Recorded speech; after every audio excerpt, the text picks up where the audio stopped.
From awaytogarden.com and robinhoodradio.com, this is A Way to Garden with Margaret Roach, your weekly invitation to dig in and grow. Having been raised in the presence of a Depression-era grandmother who even went to college to study home economics, I have a built-in thing about food waste. So I was delighted to see a new cookbook from the James Beard Foundation called Waste Not, and a campaign of anti-food waste advocacy spearheaded by that organization. More in a moment on smarter cooking with an eye to utilizing every drop of goodness, but first, this message. Underwriting support from Timber Press, your go-to resource for books in gardening and nature. Whether you're a new gardener, a professional at the top of your field, or a reader interested in the wonders of the natural world, their books are there to help you grow. timberpress.com. Today's guest, Chef Tiffany Deary, is a contributor to the Waste Not cookbook from James Beard Foundation, a chef and a former star and fan favorite of the Top Chef show, among other culinary accomplishments. Hello, Tiffany. Thanks for making time for me today.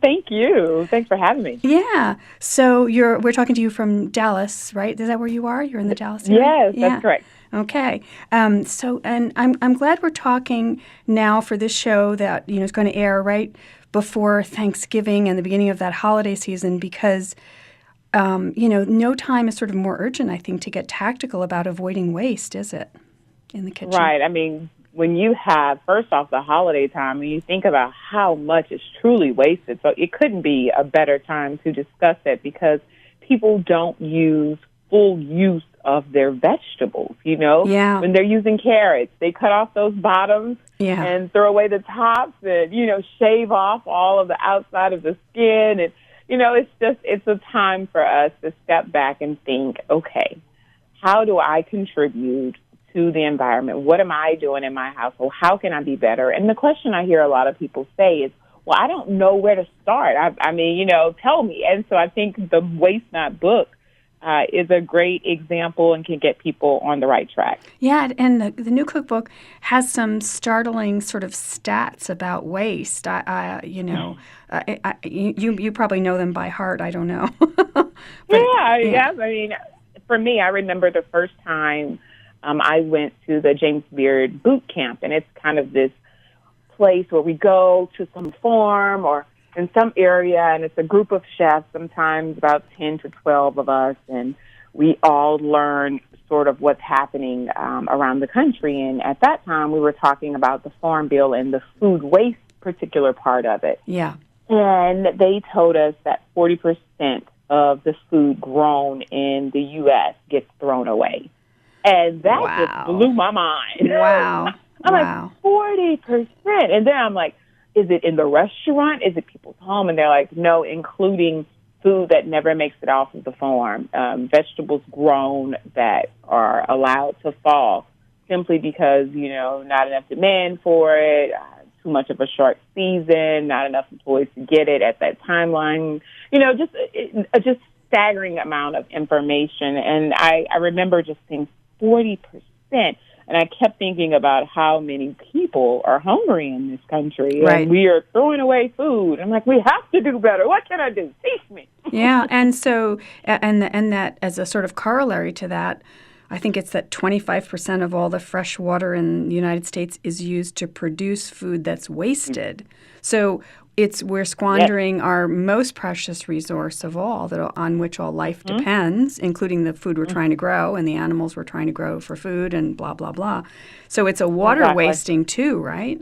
Yes. I mean, from water to diesel, when you think about it. I mean, there are many things that we are using to produce these things that, again, are going ultimately back in our landfills. Yeah. So there's major issues there. Yeah. So you just mentioned boot camp, and I think I read a little bit about you, and I think you went. Was it in 2012 you went to the boot camp? I can't remember what year, but when you did, was it one of the earlier classes? I can't remember, but it's the people who contributed to this book. Many of them went to the boot camp, I think. Is that correct? Correct. Yeah. Yes, a lot of the contributors have gone through boot camp.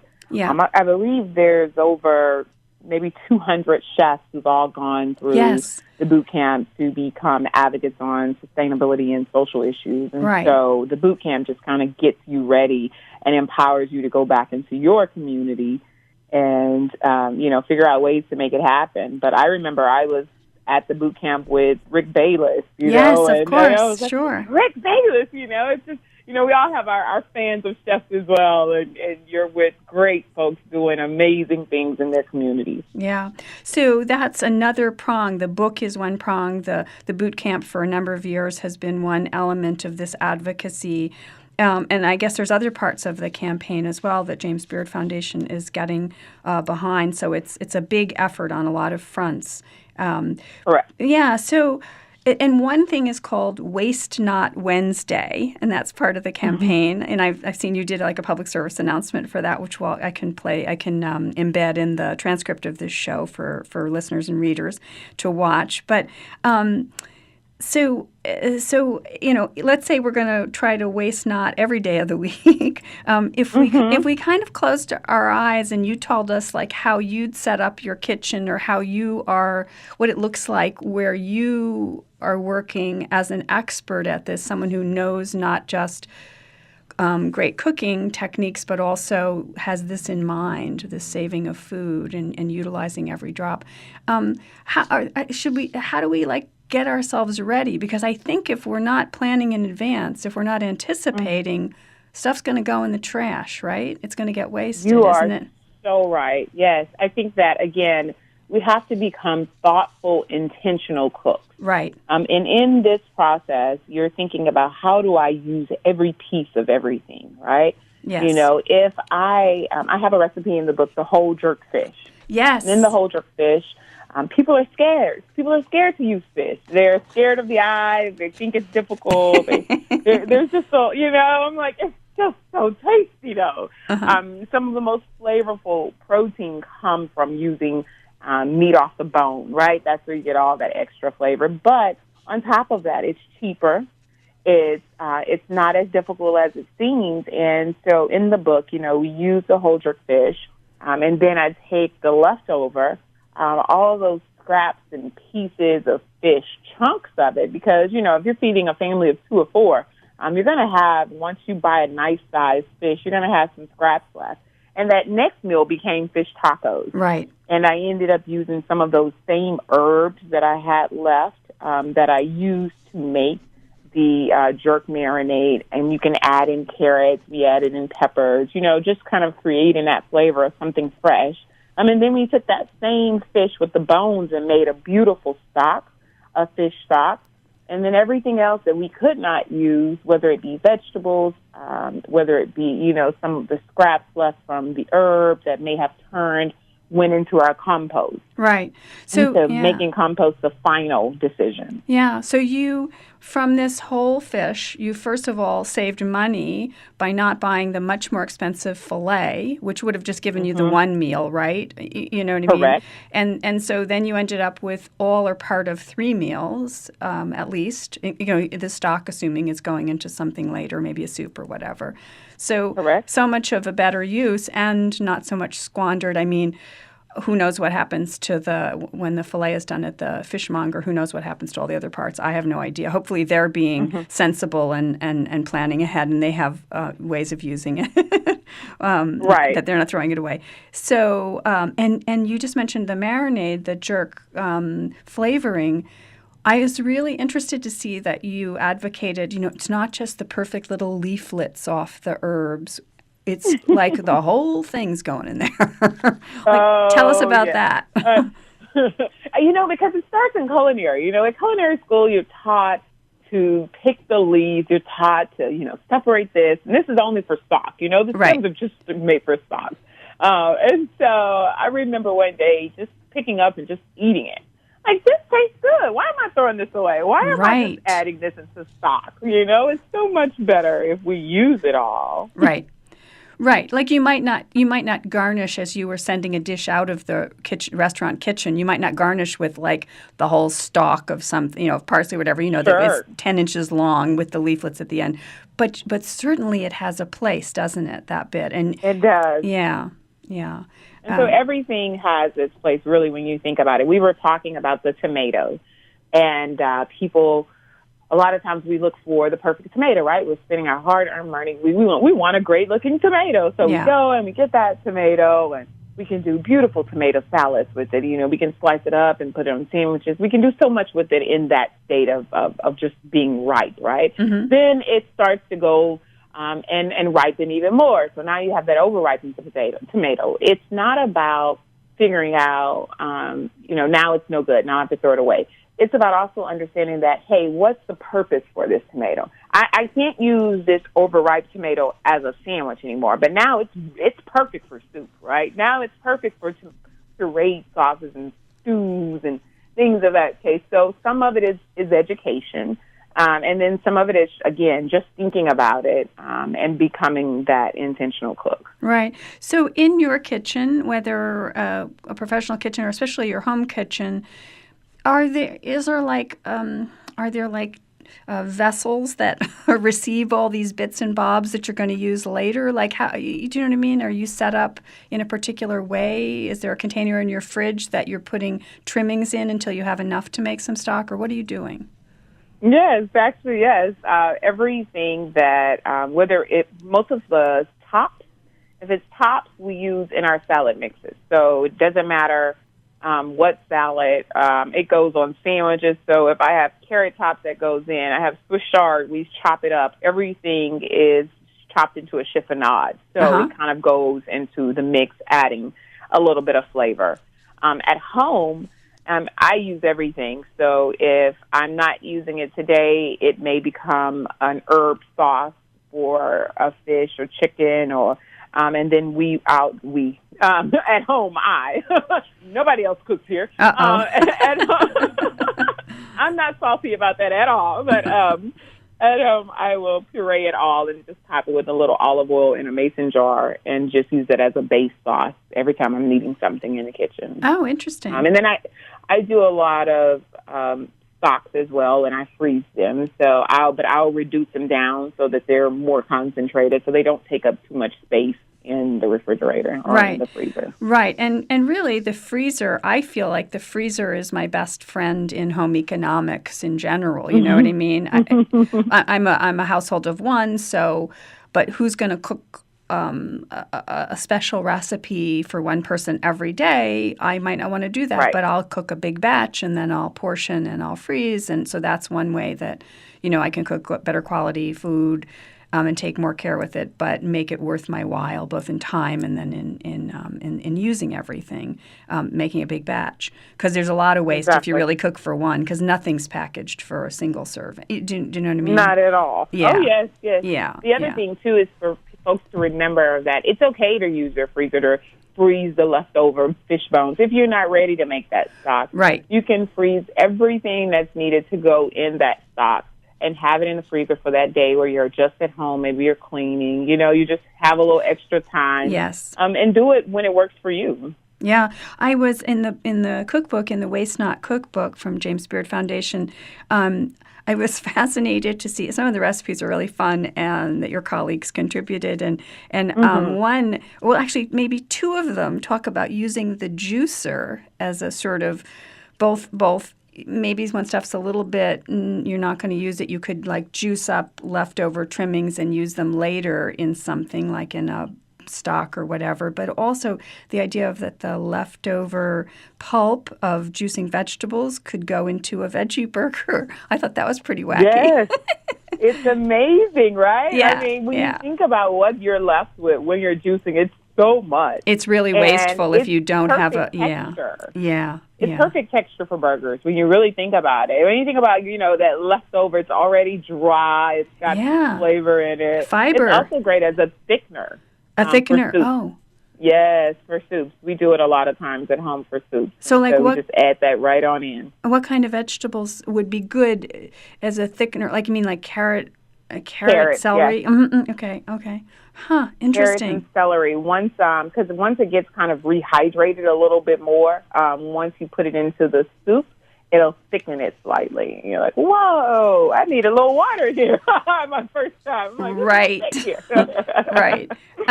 So the some of the other kind of fun recipes you were talking about, using even the stems of things in your chiffonade, where you're making your herbal marinade or whatever flavorings and so forth.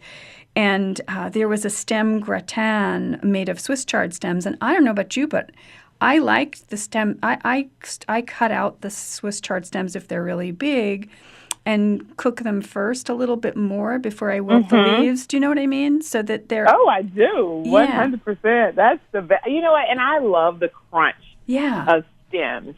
We did a salad Monday at the restaurant, and we did, it was kind of a play on a kale mustard green salad. And so I took mustard green lettuce, and we had it fresh, and had some collards in there and a little bit of kale. And it came about because it was like, what do we have left for the day? And I was doing this party, and I did pickled mustard green stems. Oh, good idea. Uh-huh. They are delicious because there's this little peppery, spicy component that's still in that stem with the crunch. It's delicious. It's delicious. And we added a few duck fat breadcrumbs on the top and some pecorino romano cheese, and it just made a fabulous salad. I kept eating it. I kept going back to that one. Making stock, because it seems like a lot of, you were talking about, you can put the stuff in the freezer, whether it's the fish bones or the poultry bones or in bits of vegetables, the tops of carrots and so forth. You could have a bag working until you get enough. I mean, I even use onion peels. The ends and the peels, I use that because I grow them. I mean, I know where the onions came from. I know that it's not nasty or whatever. You know what I mean? It's grown clean and so forth without sprays.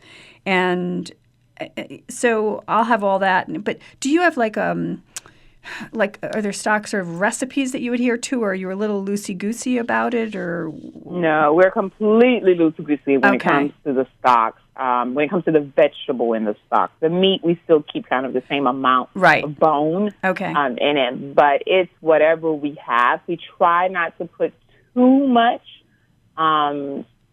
leaf, more so stem, because I don't want to change the color of it. And the onion skins are a great way to add, especially yellow onion, that golden amber color. It's so beautiful, isn't stocks. it? Yes. Yeah, it's a natural dye, really, onion skin, right? Yeah, it's beautiful. Yes, that's correct. So it adds a great flavor, finishes the stock with a beautiful color. So just using all of that, even carrots, you add that hint of color, adds that flavor. And you can let them cook. Fish stock and shrimp stock, those are quick cooking stocks. They're done in 30 to 40 minutes. The chicken and beef stock, those take a little longer or take a lot longer. And so when you have some of that, and I put herbs in stages sometimes, So if I have, we're cutting and we're using, I'll say just add it to the stock pot. And then by the end, we're getting kind of that fresh herb flavor as well.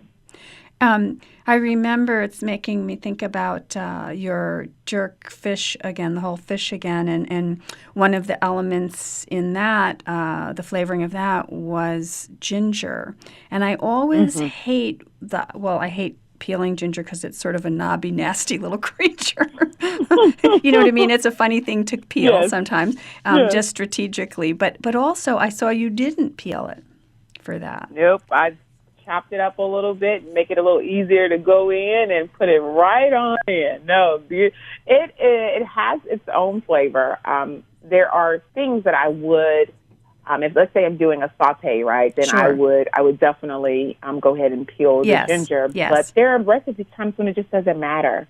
It really doesn't. It's going to be pureed up. It's not going to turn bitter on me. It's not going to have and add some flavor that I don't want.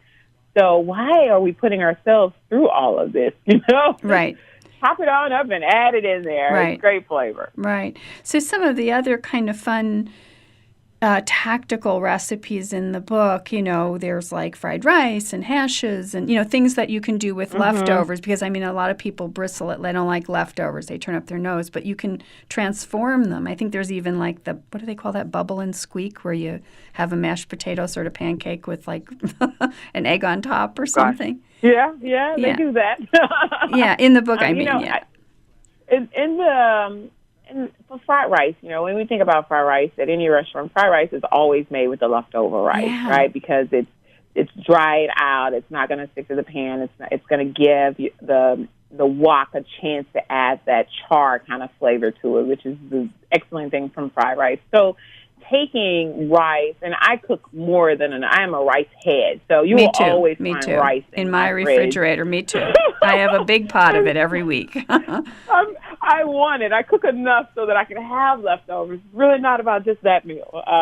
And so, I mean, for me, I eat kimchi a lot in the morning, so I'll have a bowl of rice with kimchi and a fried egg, or I'll just make fried rice. I mean, we do a lot of rice pudding here as well, and keeps well in the fridge, a nice little touch at the end of the night for those who want to grab a quick snack. But, you know, there's so much to do with rice. I feel like it's kind of that, if you look at cultures across the country, everyone's doing something different. So there's always something to cook with rice. Yeah, I feel like that, and I feel like egg is an inexpensive, efficient sort of thing to hold together, like the leftover bits of vegetables as well. You know, the sort of frittata kind of a thing. Do you know what I mean? Just kind of, it makes it all come together and changes it up from just, there's some leftover vegetables, you know. Agreed. Yeah, I mean, beautiful frittatas and quiche. And, I mean, even honestly, you know, when we do the unkakat, when we put it in, just let it kind of steam in the oven with a little extra flavor, and that's a great use for using the herbs and marinades as kind of just a seasoning, right? You know, all of that herb that we've brightened up with a little lemon juice and olive oil, we've pureed all of our tops, and just adding those to, again, even the quiche, it would be amazing. And so you kind of create these sauces that you can flavor how you want in your fridge, and they're ready for you to change the dish. Yeah. Well, we only have like 2 minutes left, and I just wanted to say, I believe on Top Chef you once made tamales, which might be my favorite food in the world. And, you know, I'm going to tell you my trick for no waste with tamales is just eat them all. Because I just love them. But being serious, though, that's a recipe that's great to make with friends, sort of assembly line style. Do you know what I mean? It's the work goes into it. Yes. And it's like a manufacturing operation, and everybody can go home with a tray full. I mean, that's another way, and at the holidays and stuff, we cook with people. That's another way to be efficient, isn't it, in the kitchen, is to share the work and share the ingredients and share the results, right? And sometimes just doing something a little different for Thanksgiving is always fun. My family, every maybe 5 years, they change it up, and then we go from our traditional to cooking something. One year we did kind of a Mexican feast, and we had all kinds of food, and it was fun. Traditionally, a lot of people do Christmas tamales, or they'll take leftover the turkey pieces and add them to the tamales right after Thanksgiving. And honestly, they do it with anything left over. And it's great. And again, making that salsa with whatever you have really works. Yes, really exactly. Works. Well, Tiffany Deary, I'm excited about the new book, and I'm grateful to the James Beard Foundation for really, in all these different ways, doing this advocacy for this subject, because it's so important. And I appreciate your taking the time to talk with me today. Thank you. Thank you. It's been my pleasure. Underwriting support from Timber Press, your go-to resource for books in gardening and nature. Whether you're a new gardener, a professional at the top of your field, or a reader interested in the wonders of the natural world, their books are there to help you grow. timberpress.com. Thanks to all of you for listening to, and don't miss an episode. You can subscribe free to the podcast version on Stitcher or iTunes. You can find me anytime at awaytogarden.com or facebook.com/awaytogarden or at awaytogarden on Instagram. And happy cooking and happy holidays and happy gardening meantime. A Way to Garden with Margaret Roach is a joint production of awaytogarden.com and the smallest NPR station in the nation, Robin Hood Radio.